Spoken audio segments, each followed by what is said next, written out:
Dear friends, ഇന്ന് നമ്മൾ സംസാരിക്കാൻ പോകുന്ന വിഷയം ഫിനാൻഷ്യൽ മാനേജ്മെൻറ്റ് എന്ന ടേമിൻ്റെ ഒരു പ്രാക്ടിക്കൽ മീനിങ് എന്താ എന്ന് ഡിസ്കസ് ചെയ്യുന്നതിന് വേണ്ടിയാണ്. We commerce students or commerce people are very familiar with the term financial management. When we say or when we use the term financial management, we normally mean the management of finance in a business undertaking.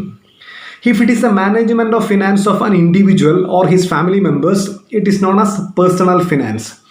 And if it is a management of finance in central government or state government or local government for that purpose, we call it as public finance.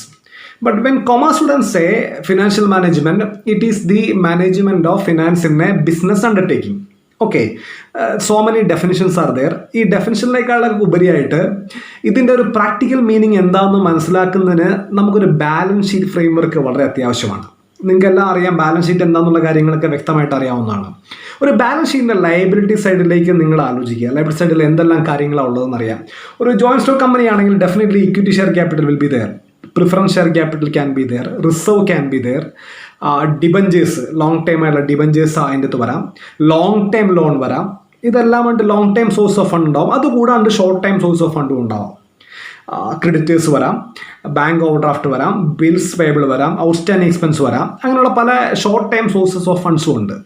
ഈ liability സൈഡിലുള്ള ഈ ഐറ്റത്തിനെല്ലാം നമുക്ക് പൊതുവിൽ common ആയിട്ടൊരു സ്ഥാപനത്തിൻ്റെ financial resources എന്ന് പറയാം. Financial resource. അപ്പോൾ ആരാണ് ഒരു കമ്പനിക്ക് അല്ലെങ്കിൽ ഒരു ബിസിനസ് സ്ഥാപനത്തിന് ഫിനാൻഷ്യൽ റിസോഴ്സസ് ആരാണ് സപ്ലൈ ചെയ്തത്? ഇക്വിറ്റി ഷെയർ ഹോൾഡേഴ്സ് സപ്ലൈ ചെയ്തിട്ടുണ്ടാവാം, പ്രിഫറൻസ് ഷെയർ ഹോൾഡേഴ്സ് സപ്ലൈ ചെയ്തിട്ടുണ്ടാവാം, ഇനി കമ്പനിയുടെ റിസോഴ്സ് ഉപയോഗിക്കുന്നുണ്ടാവാം, ലോൺ കൊടുത്ത ബാങ്ക് ഉണ്ടാവാം, ഡിബഞ്ചർ ഹോൾഡേഴ്സ് ഉണ്ടാവാം. അപ്പോൾ ഒരുപാട് ആളുകൾ ഈ ലയബിലിറ്റി സൈഡിൽ ഫിനാൻഷ്യൽ റിസോഴ്സ് സപ്ലൈ ചെയ്തിട്ടുള്ള ഒരുപാട് ആളുകളുണ്ട്.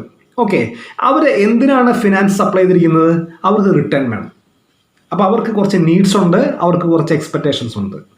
അപ്പോൾ ഒരു ബിസിനസ് സ്ഥാപനം ഈ സപ്ലൈ ചെയ്ത ആളുകളിൽ നിന്ന് ഈ ഫണ്ട് പ്രൊക്യൂർ ചെയ്തതിന് ശേഷം അവർ എന്തായിട്ട് മാറ്റണം? ഇതിനെല്ലാം അസറ്റ്സ് ആയിട്ട് മാറ്റണം.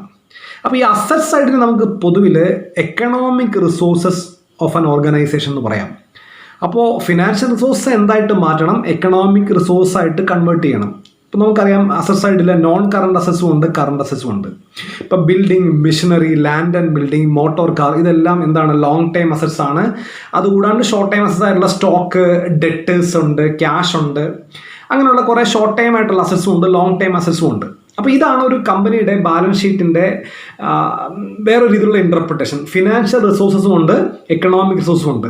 ഈ എക്കണോമിക് റിസോഴ്സിൽ നിന്നാണ് ഒരു സ്ഥാപനത്തിന് റവന്യൂ ഉണ്ടാവുന്നത്. എക്കണോമിക് റിസോഴ്സ് യൂട്ടിലൈസ് ചെയ്യുമ്പോഴാണ് റവന്യൂ ഉണ്ടാവണേ. ആ റവന്യൂ കൊണ്ട് വേണം, അങ്ങനെ കിട്ടുന്ന റവന്യൂ കൊണ്ട് വേണം ഈ ലയബിലിറ്റി സൈഡിലുള്ള ഫിനാൻഷ്യൽ റിസോഴ്സ് സപ്ലൈ ചെയ്യുന്ന ആളുകളുടെ നീഡ്സ് സാറ്റിസ്ഫൈ ചെയ്യാൻ വേണ്ടി. അപ്പോൾ ഈ ഒരു ബാലൻസ് ഷീറ്റ് ഫ്രെയിംവർക്ക് വളരെ അത്യാവശ്യമാണ് നിങ്ങൾക്ക്. അപ്പോൾ ഈ ഒരു ബാലൻസ് ഷീറ്റ് ഫ്രെയിംവർക്കിൽ നിന്നുകൊണ്ട് we are going to understand the definition of financial management. The most acceptable definition of financial management is that financial management is concerned with the procurement of funds, its effective utilization and management of surplus. It is the most accepted definition of financial management. The very first thing, procurement of funds. Procurement of funds means procurement of financial resources for an organization. അപ്പോൾ നമ്മുടെ balance ഷീറ്റിൻ്റെ liability സൈഡിലുള്ള കാര്യമാണ് how to procure funds, എങ്ങനെ വേണം എന്നുള്ള കാര്യമാണ്. നമുക്ക് ആ ഒരു ഡിസിഷൻ നമുക്ക് ഫിനാൻസിങ് ഡിസിഷൻ എന്ന് നമുക്ക് അതിനെ വിളിക്കാം. ഓക്കെ, അപ്പോൾ the very first aspect is procurement of funds. The second aspect is its effective utilisation. എന്താണ്? നമ്മുടെ ബാലൻസ് ഷീറ്റിൻ്റെ അസറ്റ് സൈഡാണ്. അപ്പോൾ procurement of funds means procurement of financial resources and utilizing that financial resources in the assets, in the form of assets. അപ്പോൾ economic resource ആയിട്ട് എന്ത് ചെയ്യണം? അതിനെ കൺവേർട്ട് ചെയ്യേണ്ടതായിട്ടുണ്ട്. അപ്പോൾ അങ്ങനെ കൺവേർട്ട് ചെയ്ത് കഴിയുമ്പോൾ definitely we will get revenue. അപ്പോൾ ആ കിട്ടുന്ന റവന്യൂ നമ്മൾ എങ്ങനെ മാനേജ് ചെയ്യണം? നമുക്കറിയാം, ഈ റവന്യൂ കൊണ്ട് വേണം ഈ ഫിനാൻഷ്യൽ റിസോഴ്സ് സപ്ലൈ ചെയ്ത ആളുകളുടെ നീഡ് സാറ്റിസ്ഫൈ ചെയ്യാൻ വേണ്ടി ഡിബഞ്ചർ ഹോൾഡേഴ്സിന് ഇൻട്രസ്റ്റ് കൊടുക്കണം, ബാങ്ക് ലോണിന് ഇൻട്രസ്റ്റ് കൊടുക്കണം, പ്രിഫറൻസ് ഷെയർ ഹോൾഡേഴ്സിന് എന്ത് കൊടുക്കണം? പ്രിഫറൻസ് ഡിവിഡൻഡ് കൊടുക്കണം. അപ്പോൾ ബാക്കിയുള്ളൊരു എമൗണ്ട് ഉണ്ട്, അത് സർപ്ലസ് ആണ്. ആ സർപ്ലസ് എങ്ങനെ മാനേജ് ചെയ്യണം എന്ന് വെച്ചാൽ നമുക്ക് എത്ര ശതമാനം നമ്മൾ റിസർവ് ആയിട്ട് വെക്കണം, എത്ര ശതമാനം നമ്മൾ ഇക്വിറ്റി ഷെയർ ഹോൾഡേഴ്സിന് ഡിവിഡൻഡ് ആയിട്ട് കൊടുക്കണം. അപ്പോൾ ഈ 3 പ്രധാനപ്പെട്ട കാര്യങ്ങളും വരുന്ന ഒരു ഡെഫിനിഷനാണ് procurement of funds, effective utilisation of funds and number 3 management of surplus. അപ്പോൾ ഈ ബാലൻസ്, ഞാൻ ആദ്യം പറഞ്ഞ ഈ ബാലൻസ് ഷീറ്റ് ഫ്രെയിം വർക്ക് നിങ്ങൾക്ക് ഉണ്ടെങ്കിൽ അപ്പോൾ ഇതിനൊരു പ്രാക്ടിക്കൽ സെൻസിൽ ഇത് മനസ്സിലാക്കാൻ പറ്റും. ഓക്കെ, നമ്മൾ ഫിനാൻഷ്യൽ മാനേജ്മെൻറ്റ് ഡെഫിനിഷൻസ് ഡിസ്കസ് ചെയ്യുന്ന സമയത്ത് മിസ് ചെയ്യാൻ പറ്റില്ലാത്തൊരു ഡെഫിനിഷനാണ് the definition given by Solomon Ezra. According to Solomon Esra, financial management is concerned with the efficient use of an economic resource called capital funds. ഇതാണ് Solomon Ezra പറഞ്ഞിരിക്കുന്ന definition. അതായത് capital ഫണ്ട്സിൻ്റെ effective utilisation അല്ലെങ്കിൽ efficient utilisation, അതിന് നമുക്ക് financial management എന്ന് പറയാമെന്നാണ് പറഞ്ഞിരിക്കുന്നത്. അപ്പോൾ ഇവിടെ നിങ്ങൾ ഓർക്കേണ്ട കാര്യം, ഇവിടെ രണ്ടാമത്തെ ആസ്പെക്റ്റാണ്, യൂട്ടിലൈസേഷൻ ആസ്പെക്റ്റിലാണ് സോളമൻ എസ്ര സ്ട്രെസ് ചെയ്തിരിക്കുന്നത്. Efficient utilisation of an economic source called capital funds. അപ്പോൾ ഇവിടെ പ്രൊക്യൂർമെൻറ്റ് ആസ്പെക്റ്റ് വളരെ സൈലൻ്റ് ആയിട്ട് ഹിഡൻ ആയിട്ടുണ്ട്. കാരണം നിങ്ങൾ മനസ്സിലാക്കണം, the procurement of funds precedes the efficient utilisation of funds. അതിന് മുമ്പായിട്ട് നടക്കേണ്ട കാര്യമാണ്. അപ്പോൾ അത് ഓൾറെഡി അതിൻ്റെ അകത്ത് ഹിഡൻ ആയിട്ട് ആ ഡെഫിനിഷനിലുണ്ട്, നമ്മൾ നേരിട്ട് പോകുമ്പോൾ കാണില്ല. അടുത്തൊരു കാര്യം നിങ്ങൾ മനസ്സിലാക്കേണ്ട കാര്യം, ഈ നമ്മൾ പ്രൊക്യൂർമെൻറ്റ് ഓഫ് ഫണ്ട്സ് എന്ന് പറയുമ്പോൾ റിസർവ്സ് ഒരു ലോങ് ടൈം സോഴ്സ് ഓഫ് ഫണ്ടാണ്. അപ്പോൾ റിസർവ് ഒരു കമ്പനിക്ക് എങ്ങനെയാണ് ഉണ്ടാകുന്നത്? റിസർവ് ഉണ്ടാകുന്ന ഒരു കമ്പനിയുടെ ഡിവിഡൻഡ് ഡിസിഷനുമായിട്ട് ബന്ധപ്പെടുത്തിയാണ്. If a company decides to give more portion of the profit to share holders, then the reserves will be less. കൂടുതൽ ഡിവിഡൻഡ് കൊടുക്കുകയാണെങ്കിൽ റിസർവ്സ് ഉണ്ടാവില്ല, കുറച്ച് ഡിവിഡൻഡ് കൊടുക്കുകയാണെങ്കിലാണ് കൂടുതൽ റിസർവ്സ് നമുക്ക് ഉണ്ടാവത്തുള്ളൂ. അപ്പോൾ അതും ആ കാര്യം അവിടെ ഓട്ടോമാറ്റിക്കായിട്ട് വന്നിട്ടുണ്ട്. അപ്പോൾ ഫിനാൻസിങ് ഡിസിഷനും ഡിവിഡൻഡ് ഡിസിഷനും വളരെ ഹിഡൻ ആയിട്ട് സോളമൻ എസ്രയുടെ ഡെഫിനിഷനിൽ വന്നിട്ടുണ്ട്. പക്ഷേ ആ ഡെഫിനിഷൻ എന്തിലാണ് സ്ട്രെസ് ചെയ്യുന്നത്? യൂട്ടിലൈസേഷൻ ഓഫ് എക്കണോമിക് റിസോഴ്സിലാണ്. അത് ക്യാപിറ്റൽ ഫണ്ട്സിൻ്റെ യൂട്ടിലൈസേഷനിലാണ് ആ ഡെഫിനിഷനിൽ കോൺസെൻട്രേറ്റ് ചെയ്യുന്നത്. ഓക്കെ, ഇനി നമ്മളിപ്പോൾ 2 ഡെഫിനിഷൻ പറഞ്ഞു. ഏത് ഡെഫിനിഷനിലാണെങ്കിലും ഫിനാൻഷ്യൽ മാനേജ്മെൻറ്റിൻ്റെ സെൻട്രൽ ഇഷ്യൂസ് എന്ന് പറയുന്ന 4 ഡിസിഷൻസ് ആണ്.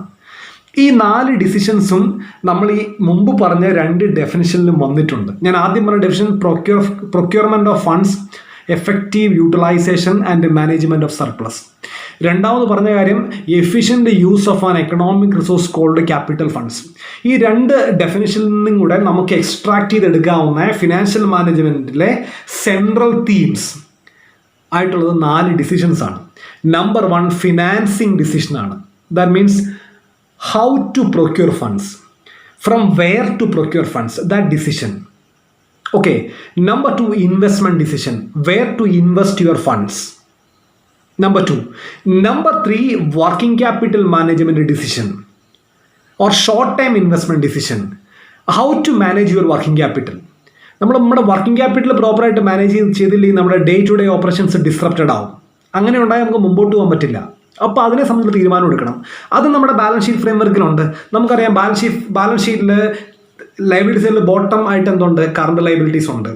അസറ്റ് സൈഡിൽ കറണ്ട് അസറ്റ്സ് ഉണ്ട്. ഈ current asset current liability management ആണ് വർക്കിംഗ് ക്യാപിറ്റൽ മാനേജ്മെന്റ്. ഇത് പ്രോപ്പറായിട്ട് മാനേജ് ചെയ്യുവാണെങ്കിൽ നമുക്ക് ഒരിക്കലും ഡേ ടു ഡേയിൽ നമുക്ക് ലിക്വിഡിറ്റി പ്രോബ്ലംസ് ഉണ്ടാവില്ല. ഓക്കെ, അപ്പോൾ how to manage your working capital, this is the third decision or third important theme. And the fourth one is dividend decision. What percentage of the net earnings should be distributed to shareholders as dividend? What percentage of the net earnings should be kept as reserves for future purposes, future developmental purposes? അപ്പോൾ ഈ 4 decisions ആണ് ഈ പറഞ്ഞ ഡെഫിനിഷൻസിൻ്റെ അകത്തുള്ള കാര്യങ്ങൾ. ഇതിൻ്റെ content ഈ 4 decisions ആണ്. ഇവിടെ നിങ്ങൾ ഓർക്കേണ്ട കാര്യം, ഈ ഓരോ ഡിസിഷനും റിസ്ക്കും റിട്ടേൺ എലമെൻസ് ഉണ്ട്. നമ്മളൊരു ഇൻവെസ്റ്റ്മെൻറ്റ് ഡിസിഷൻ എടുക്കുമ്പോഴായിക്കോട്ടെ, നമ്മളൊരു ഫിനാൻസിങ് ഡിസിഷൻ എടുക്കുമ്പോഴായിക്കോട്ടെ, ഈ എല്ലാ ഡിസിഷൻസിനും ഒരു റിസ്ക് റിട്ടേൺ ക്യാരക്ടറിസ്റ്റിക്സ് ഉണ്ട്. ഈ risk return characteristics financial manager പ്രോപ്പറായിട്ട് മനസ്സിലാക്കണം. അദ്ദേഹം ഇതിലൊരു ബാലൻസിങ് കൊണ്ടുവരാനായിട്ട് നോക്കണം. റിട്ടേൺ കൂട്ടുക എന്നുള്ള കാര്യം മാത്രം നമ്മുടെ പർപ്പസായിട്ട് വെക്കരുത്. റിസ്ക് കുറയ്ക്കുക എന്നുള്ള പർപ്പസ് മാത്രം നമ്മൾ വെക്കുക. നമുക്ക് ഇത് തമ്മിൽ എന്തായാലും ഒരു ബാലൻസ് വേണം. ഒരു പ്രോപ്പർ ട്രേഡ് ഓഫ് കണ്ടെത്തണം. ആ ട്രേഡ് ഓഫ് കണ്ടെത്തിയാൽ മാത്രമാണ് ഈ നമ്മുടെ ബിസിനസ് അണ്ടർടേക്കിൻ്റെ വാല്യൂ മാക്സിമൈസ് ചെയ്യുള്ളൂ, വെൽത്ത് മാക്സിമൈസ് ചെയ്യുള്ളൂ. The ultimate aim of financial management is the wealth maximisation of the owners. ആ വെൽത്ത് മാക്സിമൈസ് ചെയ്യണമെങ്കിൽ ഈ ഡിസിഷൻസ് എടുക്കണം. ഈ ഡിസിഷൻസ് എടുക്കുമ്പോൾ ഈ റിസ്ക് റിട്ടേൺ ട്രേഡ് ഓഫ് നോക്കിയിട്ട് വേണം ഡിസിഷൻ എടുക്കാൻ. സയൻറ്റിഫിക്കായിട്ടും ലോജിക്കലായിട്ടും എടുക്കേണ്ട ഡിസിഷൻസ് ആണ്. ഈ ഡിസിഷൻസ് പ്രോപ്പറായിട്ടല്ല എടുക്കുന്നതെങ്കിൽ ഒരു സ്ഥാപനത്തിൻ്റെ ഡെസ്റ്റിനി തന്നെ മാറിപ്പോവാൻ സാധ്യതയുണ്ട്. സാധ്യതയല്ല, മാറിപ്പോവും. ഓക്കെ, അപ്പോൾ ഇതാണ് ഫിനാൻഷ്യൽ മാനേജ്മെൻറ്റിൻ്റെ ഒരു പ്രാക്ടിക്കൽ സെൻസിലുള്ള meaning. More than the definitions, you should understand the practical meaning of the term financial management.